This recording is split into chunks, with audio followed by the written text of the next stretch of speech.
أنا صار لي تقريبا من وقت من 2012 جينا من بيت بسوريا تدمر يعني، وجينا من الحرب جينا لهون من 2012 وعايش بنفس الخيمة تقريبا. عندي 4 أولاد يعني شيء المأساة اللي عشناها احنا ما حبيت أتذكرها يعني بالأسف. إذا الولد من هلا بيشيل هم هيك معناته ما له مستقبل يعني.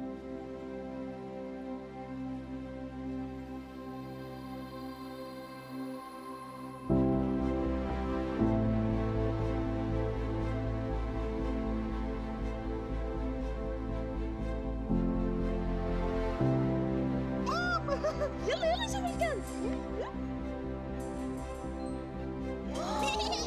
سندويشات.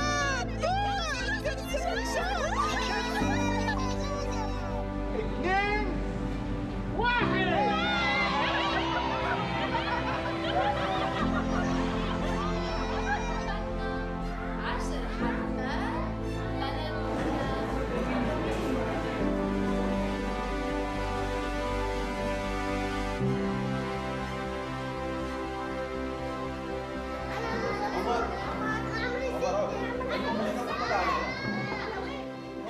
الطفولة هي كل شيء، يعني هي مرحلة مستقبل الطفل، هون هو الأساس. يعني مش بس إنه أنا بدي أجي وبدك تتعلم هول الأحرف والأرقام وخلص بنفل على البيت. إيه صار لهم سنتين بيروحوا على مركز أهلا سمسم يعني. في أنا ابني هذا وطن يمكن قلت لك كان نفسيته تعبانة كثير يعني، كان مرات يصير نفسية ما بعرف إنه فزع وما فزع ولا شيء. عم يرتاح نفسيا يعني قلت لك من هالشيء يعني، لانه بيجي بيروح لهنيك لبرا بيرتاح اكثر، بيجي بيروح على المركز تبعنا. يعني الدعم النفسي كثير مهم بهذه المرحله. عم نحاول دائما نوفر بيئه امنه له. هذا البرنامج هو موجود بحياتهم دائما، متكامل بين المدرسه وبين البيت.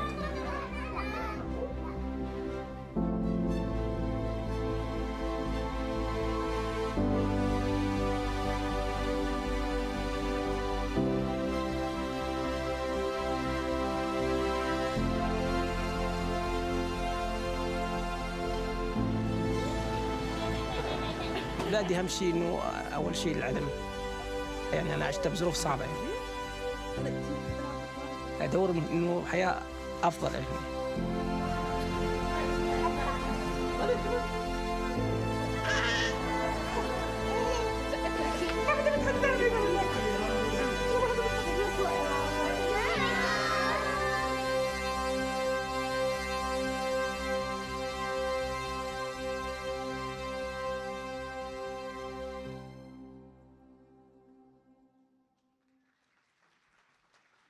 Please welcome to the stage Clarissa Ward of CNN, David Miliband of the International Rescue Committee, and Sherrie Westin of Sesame Workshop.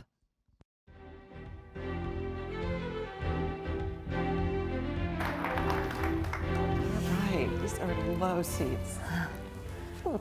I have watched that video now 3 times, and it makes me well up every time. It is so powerful. And really testimony, I think, to the power of Ahlan Simsim, which means welcome sesame in Arabic. 25 million children are benefiting from this extraordinary initiative, from this unique initiative. And there's really not been anything like it historically in terms of the response. So I want to get a perspective from you, David, first of all, in terms of the global crisis that we're looking at. Largest amount of children displaced in history? So yeah, let me just be the in-house pedant and point out that the 25 million is the figure who've watched the Sesame TV program, which is a vital part of the partnership that we're talking about today. In addition, 3 million kids have had various forms of in-person support of the kind that you heard described by the teacher in the video. And to put that in perspective, there's a lot of figures around the number of kids caught up in crisis. To have in your mind, there's about 110 million refugees and internally displaced people in the world, and about 40% of them are under the age of 18. So that's a 50 million figure. If you look at what UNESCO put out at the beginning of the school year in 2022, they said 260 million children were having interrupted education or not starting primary education at that time. And the significance of the Ahlan Simsim program, which Sherrie and I were privileged enough to bid for 6 or 7 years ago and then win the $100 million MacArthur competition, the significance of that was that there'd never been an early childhood intervention of the $100 million scale. And we all know from our own countries, from Western countries, that actually if you invest early, you can have the greatest educational benefit. I just want to say one other thing while I've got the floor, separate from the figures, because those are snapshots of any one time, 60 million kids, 240 million kids. Remember, this isn't a one-off experience. The children that we met, both Sherrie and I went to Jordan and Lebanon and Iraq after the Syrian civil war started. Those kids who were 6, 7, 8, 11 or 12 years ago, many of them never got an education over the subsequent 10 or 11 years. So it's the protracted impact of interrupted education that we're trying to address through programs like this. So Sherrie, how did this come to be? How did this come together, this collaboration? Well, it was, at Sesame, we had done a lot of work over the years in the Middle East, creating Arabic educational programs. So at the height of the Syrian crisis, with all of these children who had fled, who had left their schools, their homes, we knew there was a huge need for education for these children, but we knew we couldn't do it alone. So we looked at Sesame, at a number of organizations, to think, who could we partner with? We need someone who knows the needs of refugees as well as we know the needs of young children. And that led us to the International Rescue Committee. You may not remember this, but it's like 7 years ago, I took you to breakfast. Do you remember? Always remember. My breakfasts with you are special. And we agreed to do a pilot together in Jordan. We raised a small amount of funding to do this first pilot. And then we heard about the MacArthur, as David mentioned, the first ever $100 million to address a pressing issue of our time. Anyone could apply. And we decided we would go for it. I never dreamed that 18 months later and 1,900 applicants, we'd be selected. He says he always knew. But I always thought we'd win because we had the issue and the partnership that could deliver something extraordinary. But it basically it brought together the IRC's experience on the ground, their expertise with refugees, their presence in the Middle East, and with the power of media and Muppets. I think everybody in this room can relate to and knows about that very unifying love of these incredible Muppets. Well, it's true. I mean, our Muppets are beloved, and I bet there are many people in the audience who have a favorite character, and they become, trusted friends of children. They become role models. And I can tell you that I'm today thrilled because we have a furry little red rock star with us. And I have traveled far and wide with this 3.5-year-old, and I can tell you, whether it's here in the US or in a refugee camp in Jordan, he is just adored by children. What are you talking about? Hi, everybody. Thank you for the wonderful introduction, Miss Sherrie. Sorry that Elmo's late. Elmo got stuck in traffic. Elmo, I'm so glad you're here. You remember David Miliband and Clarissa Ward. Oh, yeah. Hi, Miss Clarissa. Elmo remembers meeting you. Hi. And hello, Mr. David. It's very nice to IRC you again. That's a good one, Elmo. Lovely to see you again. So, Elmo, I was just telling people here about our trip to Jordan, where you met so many children, and I thought maybe you could help illustrate sort of what you saw there.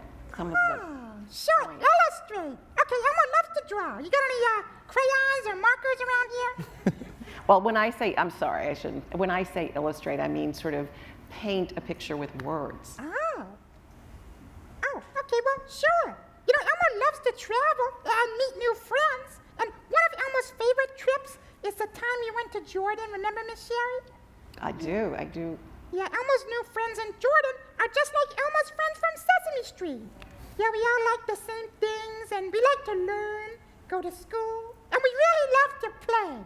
Well, I'm so glad you mentioned play, because Elmo, play is so important for children to learn and grow. Really? Wow, well, Elmo's been playing all day. Did Elmo grow? Does Elmo look any taller? Well, you probably did grow, you're not any taller.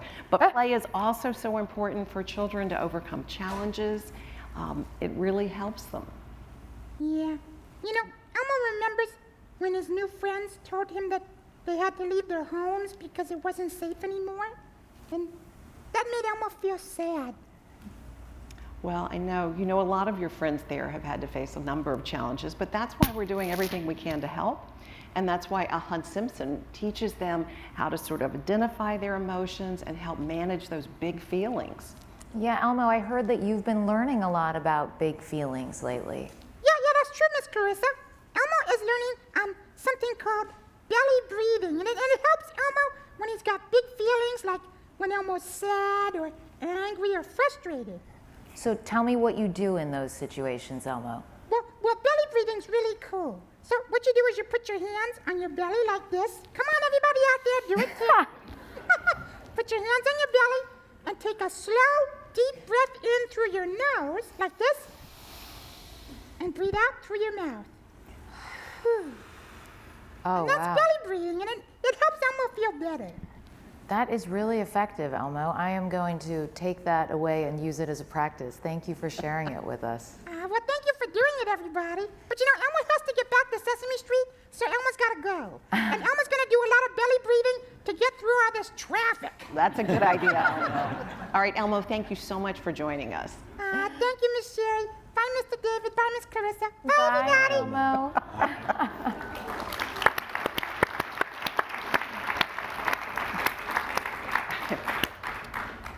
David, I think Elmo just gave us a sense of the emotional ABCs and why these are so important. And I know that you have been part of some research recently that has literally laid out exactly why it's so vital. Talk to us a bit and the about research goes to a really important point, because while the video that we played at the beginning, as you say, it's hard not to tear up, it also, I defy you not to smile at the joy that's there. Yeah. And we set out from the beginning not just to deliver a unique $100 million intervention in the Middle East that would help millions of kids. We set out to establish an absolute gold standard for what early childhood development intervention could be in a humanitarian setting. Mm-hmm. And we understood from the beginning that we had to bring together in-person contact from parents or carers or health workers with kids, with the extraordinary power of the surround sound that a Sesame series, 4 series in fact, have brought together. And the gold standard isn't us judging, it's independent research by New York University. And they've done a whole series of studies. Here are some of the things they found. First of all, because of COVID, we had to change our operating model because kids weren't in classrooms in the same way for obvious reasons. So we developed a remote learning model. What did that show? When you get the power of in-person help with the Sesame product, the TV show, you can make a year's worth of progress on social and emotional scores, academic scores, in just 11 weeks of the Ahlan Simsim program. So it's an incredibly powerful, intensive propellant of children's development at a very early age. Secondly, we've got good evidence of the reinforcement that comes of children from just watching the TV program. That's an important part of it as well. We've also learned more about different ways of accessing kids through health centers in intermittent ways, visiting kids in tents for more high dosage interventions, because the kids have been literally living in a tent for the last 10 years in the Syria crisis. So all of this is published material. All of it is serious research that judges the impact of this program. And we can say it's not just impactful, it's cost effective and cost efficient in the way that it's delivered. And I'm just curious, David, just to piggyback onto that, because I'd like to talk a little bit about, we talked about this 25 million number, we're talking about the Middle East, but a lot of these children have been impacted by conflict, by displacement. How has the response been in terms of host communities versus displaced communities? So that's a great point. Not every one of the 28 million kids is a Syrian who's been displaced. Right. But it's very important to say that throughout the last 6 years, we've continued to deliver programs in northwest Syria and in northeast Syria, which continue to be conflict areas. But in Jordan, in Lebanon, in Iraq, there's no way of confining the TV show just to refugee kids. Right. It's obviously open to Jordanian kids and Lebanese kids and Iraqi kids as well. And there's that unifying power because the program shows refugee kids as well as host communities. It's also important to call out that the governments in Iraq and Lebanon and in Jordan, they've become our partners. It's not just IRC and Sesame delivering, it's local authorities who want to put this into their curriculum, national governments who are putting it into their curriculum. Iraqi kids who are starting the new school year will be getting a dose of Ahlan Simsim to start with. So I think that the embrace has come from the fact, and this is an important operating principle for us as a humanitarian organization anywhere, we never say, no, you're the wrong kind of person, you can't come and benefit from our health center or our financial literacy program. And ditto in the case of these education programs, we are targeting those hardest hit kids, but we're open to all. And I love that idea that it's like a glue almost. Yeah, and it was always intended to reach not only those who were displaced, but side by side with those in the host community. So it was Syrian children, Lebanese children, Jordanian children. I mean, that's so important. If you think even the storylines, one Muppet had to leave their home and become best friends with another, you're absolutely modeling this for both communities. That's part of what's so important in terms of the messages of social cohesion as well. And you're also, I think the other thing that's very interesting is you're very focused on early childhood. Absolutely. And we're talking really young here. Explain the importance of that. Well, again, I've come from Sesame, so it won't surprise you, Sesame's always focused on the early years since our inception, but, over 50 years ago. But today you have the science to prove that that is indeed when we can have the greatest impact. We know from brain science when a child's brain develops the fastest is those first early years. We also know from science that if a child is prolonged to not just stress of an incident, but prolonged stress and adversity, that it literally inhibits their healthy brain development. So what could be more stressful than being in conflict regions, being displaced, having to leave everything behind? And the great irony in humanitarian response, less than 2% of all humanitarian aid goes to early childhood.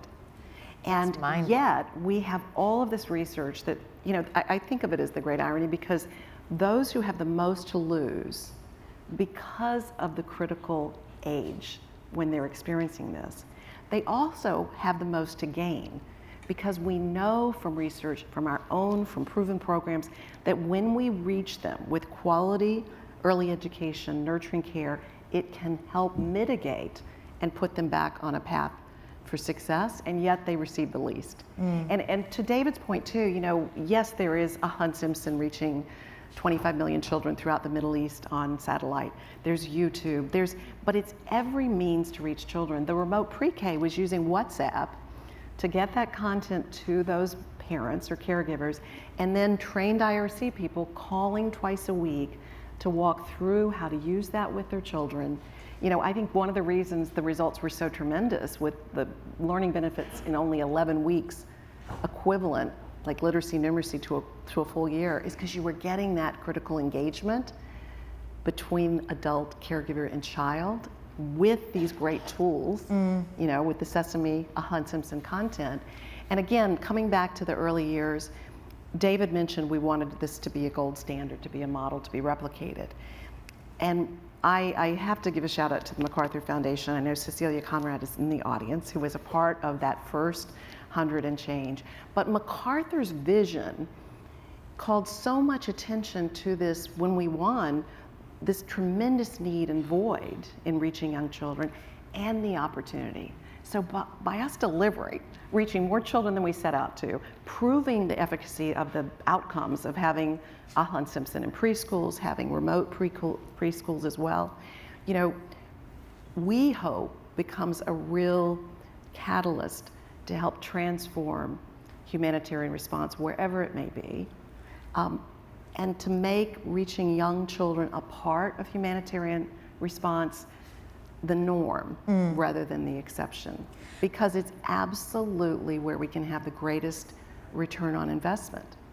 And I just wonder, because we talked a lot about the research and the numbers, and it's astonishing, but when you actually spent time on the ground in Lebanon, Jordan, Iraq, did you have a moment or an instance where you really felt it on a more kind of intimate, personal level, the impact that Ahlan Simsim has been having? Yeah, I think you can't help but visit anywhere, any kid who's engaging with one of the Muppets, engaging with the trained staff, engaging with the material, which is incredibly thoughtfully developed, without seeing the joy, the meaning, the sense that the stress is being released and the chance to grow and learn and have some degree of normality, almost an oasis of normality, is incredibly powerful. Now, the real challenge is twofold. One, this mustn't stop. Right. And it'd be a tragedy to have this for 6 years and then take it away. The kids in the Middle East, but their brothers and sisters don't get the chance for the next generation. And that's why we're putting so much effort into our work with the governments. But to be absolutely honest with you, there's still, if we're going to work in northwest Syria, if we're going to work in northeast Syria, we're going to need continuing support from Concordia community or from elsewhere, because this program comes to an end. It was always $100 million. It wasn't going to be 101 or $110 million. And so we've got to make sure that we maintain the momentum in the Middle East. And then the second thing is, of course, there are kids elsewhere in the Middle East and beyond. I mean, there's kids in Yemen. It's one of the biggest humanitarian catastrophes that exist. You've covered that. Libya has been in the news for all the wrong reasons. There are many kids elsewhere in the Middle East. And then when you look elsewhere in the world, go back to those figures I gave at the beginning, 40% of all displaced kids, 40% of the 110 million, they're kids. They're under the age of 18. Many of them have no schooling. Most of them have interrupted schooling. I'd love to be seeing this program, obviously translated into different languages for use. It can be adapted. But the basic model of the digital infrastructure plus the in-person support, that is replicable elsewhere. Sometimes the technology and the connectivity won't be as high as in the Middle East. It's a very tech-enabled community. In Afghanistan, it'll have to be a different model. But the basics are there that allow us, I think, to really have impact elsewhere. And that's why we think it's really important that we don't just rely on the results to speak for themselves. We've got to go and speak for the results. And we want to use occasions like this and the conclusions of the work over the next few months to really take the message out that it would be absolutely, it's almost as criminal that nothing had happened seriously before 2017 to then equally to allow it to stop now. Yeah, I was just going to say also, if you have a little bit longer runway, it's not that there aren't already incredible results and ripple effects, and I have to say, there's so much that's been achieved. But by expanding and extending this, when you think of the evidence on how effective this has been with, randomized control trials by NYU, we put $15 million of that grant into research because we wanted to add to the body of evidence on what's most effective for children in crisis contexts. What works, what doesn't work. We want to share it with the world because we want it to inform others. But now that we have that, which just came out in May, if we extend this work, if we can extend funding to keep going, I believe we have more and more to work with to get governments to, adopt these programs. The real scaling is when you see, like in Jordan, they're using Ahlan in those classrooms in kindergarten. The more we can get that adopted and used, that's where we can really scale. I mean, in a way, MacArthur took the risk, quote unquote risk. Yeah. I would argue it was a bigger risk not to invest. They made the big bet. They made the big bet. They took the risk, but now there's a real confidence that if you replicate in a way that's contextually appropriate, you can have equal impact. Now, that doesn't mean you don't need secondary education. It means you give up after the 3 to 8 year olds. But that's when you make the difference. That's when you can. It's when you can have the greatest impact, the greatest bang for your buck. But also the other thing about early childhood is, I might not have been explicit enough. It's not just that it helps a child build the foundation for learning. A healthy child, a child that is not in a conflict setting, still needs that nurturing care and that early childhood development to help their healthy brain development, put them on a path to thrive. So for those who have these adversities that are really going to derail them, it's not just that it will affect their ability to learn. There are longitudinal studies going, now several generations. It affects their long-term health, their productivity.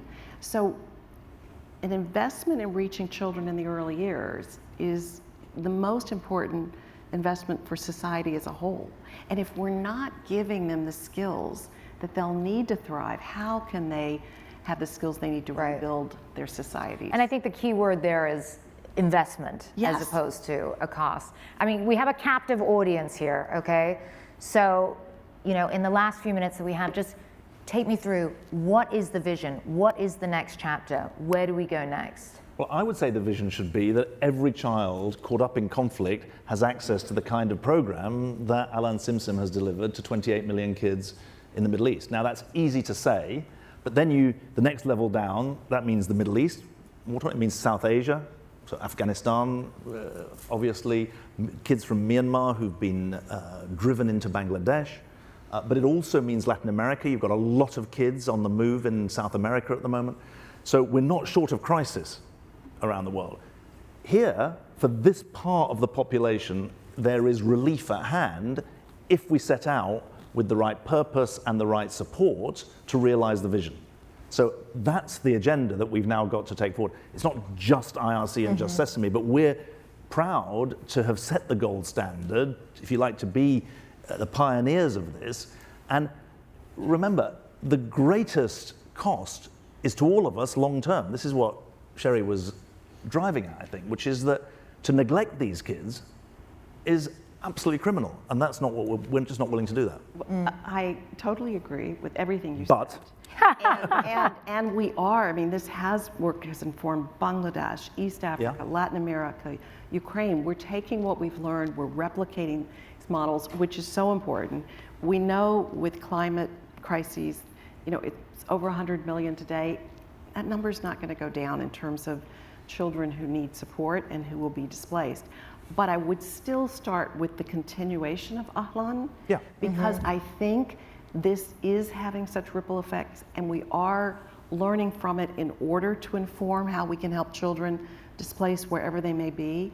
So to leverage that MacArthur very wise investment, because we checked all those boxes and beyond, I think just will allow us to have more ability to scale, more ability to replicate. And, so my wish would be that we find like-minded partners and funders that want to continue this work. Well, hopefully we may have some of those here. Certainly it is such an inspiring cause. And David, Sherrie, thank you so much, ladies and gentlemen. And don't forget Elmo. It was very nice of him to pop in. Don't you think? Elmo, I thought you left. Miss Sherrie? Yes? Elmo's car is stuck on the George Washington Bridge. Can Elmo? You can get a ride with me. Thank you. Okay. All right. Bye, everybody. Thank you. Bye, Elmo. Thank you. All right. Good job. Good job.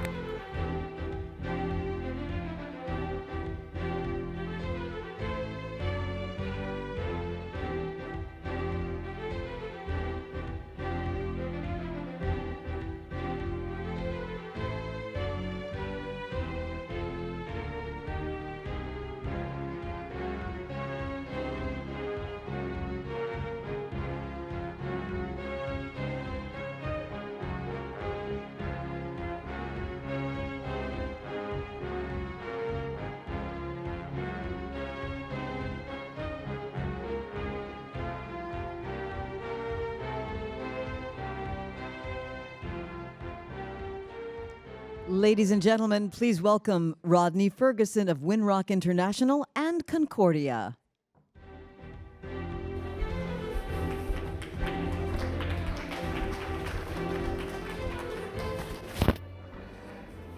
Hello, good afternoon. I have the most unenviable job at Concordia. I'm the most unpopular person on stage all day. I come after Elmo, and B, I stand between you and cocktail hour. So as a result, I will be quick and to the point. I'd like to thank our previous panel. What a way to end the 2023 Concordia Summit Day 2. Thanks to Elmo, Sherrie Westin, David Miliband, Clarissa Ward for that important conversation on youth mental health and responding to children in crisis. My name is Rodney Ferguson. I'm the president and CEO of Winrock International and a member of Concordia's board of directors. Concordia was founded, as we all know, on the belief that coming together, bringing leaders together from diverse backgrounds, we can collaborate and create new effective programs and efforts around the world to address the world's most important problems. And I can't think of any better forum to do that than here at Concordia. And over the past 2 days, we've seen ideas flourish, we've seen partnerships form, solutions emerge. It's really inspiring. I can't think of any 3 days of the year that I enjoy more than coming here and sharing ideas and meeting my colleagues. And so on behalf of the Concordia Board of Directors, thank you all for coming and thank you all for your participation. But we're not done. We have tomorrow. And tomorrow is shaping up to be a wonderful day itself. We'll be back in the morning for our final day with the wide-ranging agenda, including a conversation on food system resiliency and combating global hunger with Food for the Hungry, a wonderful organization, a fireside chat with Meta's Nick Clegg in conversation with Bloomberg, and a deep dive into the opportunity presented by research on psychedelics and mental health, which is shaping up to be a fascinating conversation. I'll tell you a little story. The godfather of that movement, Rick Doblin, was a classmate of mine in graduate school. And so I saw him yesterday, and I've seen him a few times in the intervening years.